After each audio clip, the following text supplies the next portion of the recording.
Hello everyone, and welcome to this week's episode of my review of the Hannibal series. And this episode called the woman clothed in the sun.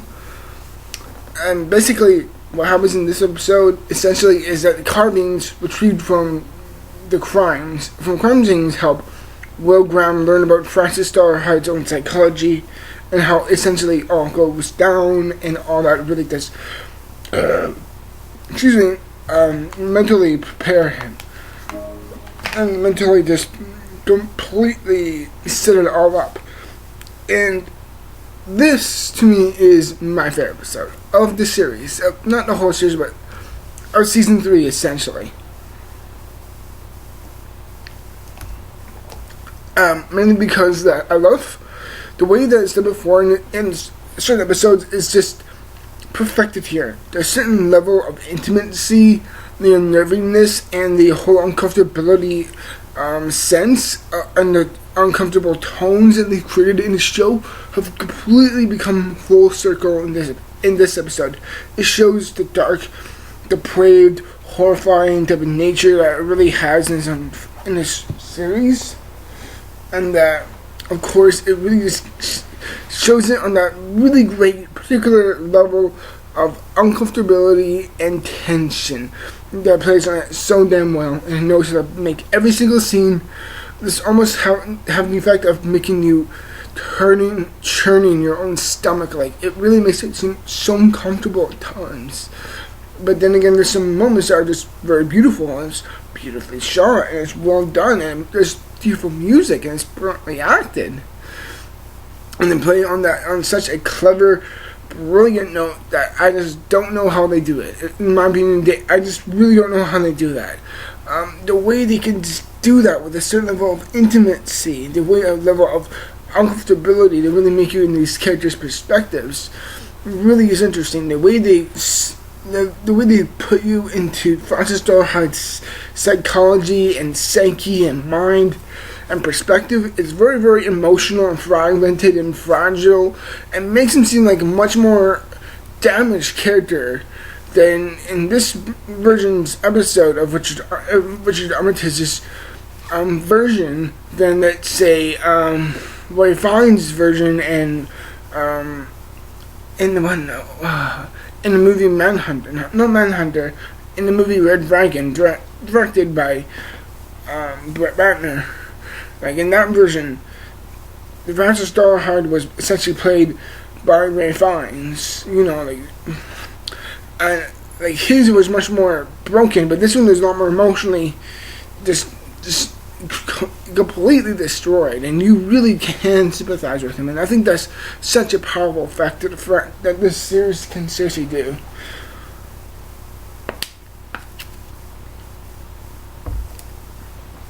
And not just that, but the way everything just feels set up, and it feels so clever and so well done, but not to the point where it feels redundant or like it's very predictable for its own sense. It's never ever like that. It just seems so great and so natural for its own world, and it feels so complete while doing that.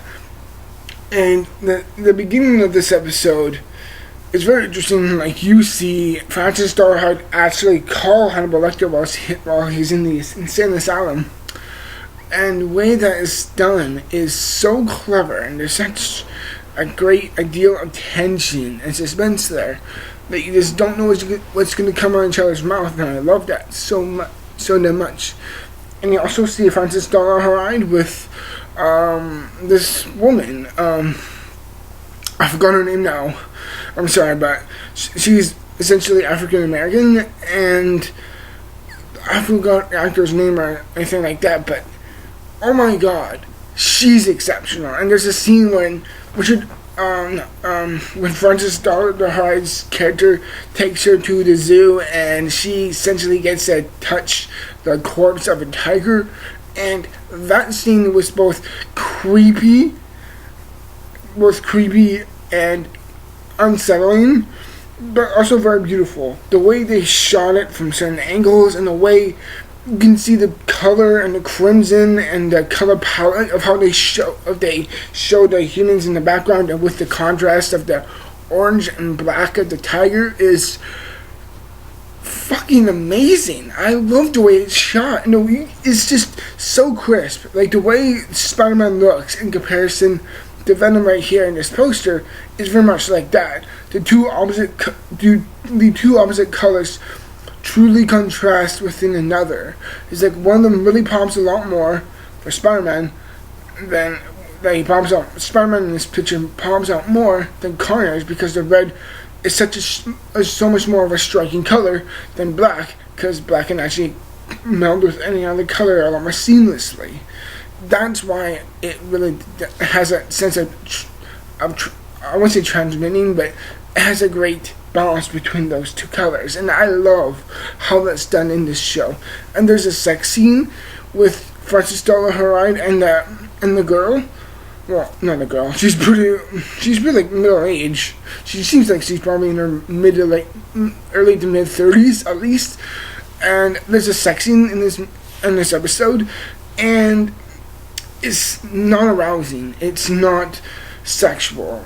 Okay, it is, but it's not arousing. It's not like this type of sex scene that really get you aroused or anything, but it's a sex scene that really makes you feel uncomfortable. It really is that one of those where you're just like, it's shot in just a particular type of way that you're just like, how can it come up with such angles?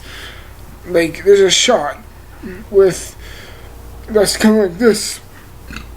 Excuse me. Where you can essentially just see his back, where he has a red dragon tattoo on there, and you can just see that, like, on the comforter, not that, but on his comforter, like, the thing you sleep on your bed, like, you just see his back, and you just see two hands just like, and the way it kind of just closely zooms in, and you just see what's really truly going on at a certain point. And then it transitions into different type of angles. The way they shoot it, the way the certain amount of degree of intimacy and brilliance they show it through, it's so hypnotic and so well done that I really love it. It's just, this is definitely for me my favorite episode of season 3. It really is for me.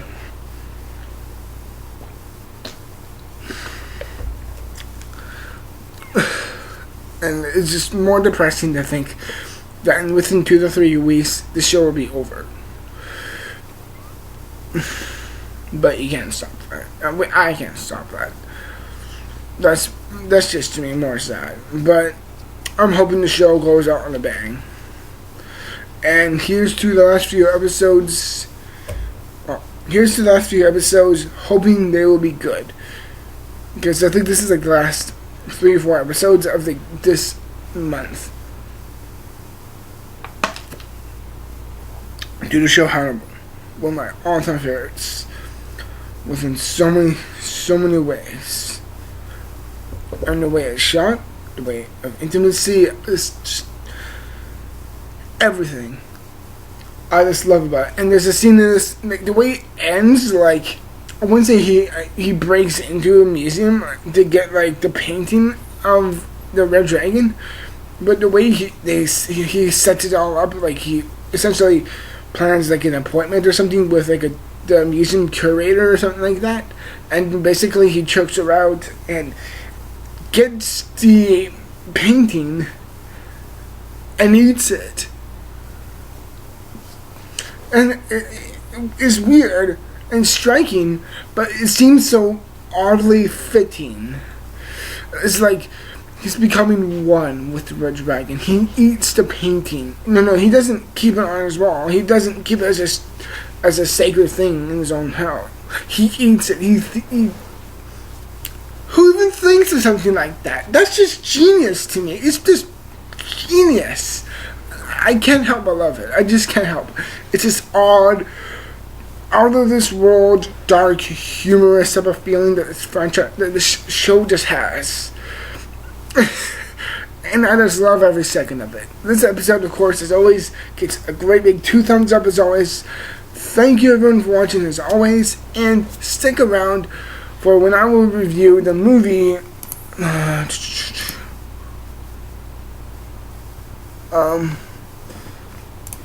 me search something up.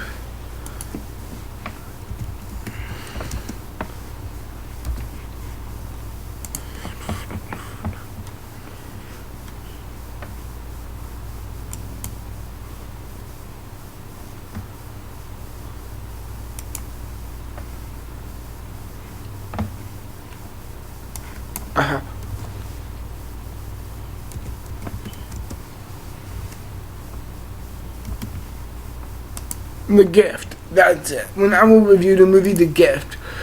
I will review that later today, everyone. I really hope you enjoy my review of this week's episode of Hannibal. I really do hope you enjoyed it. And stick around, as always, for my review of The Gift, which will be coming out later today. Thank you again, as always. Stay strong. Thank you very much for watching. I'm out.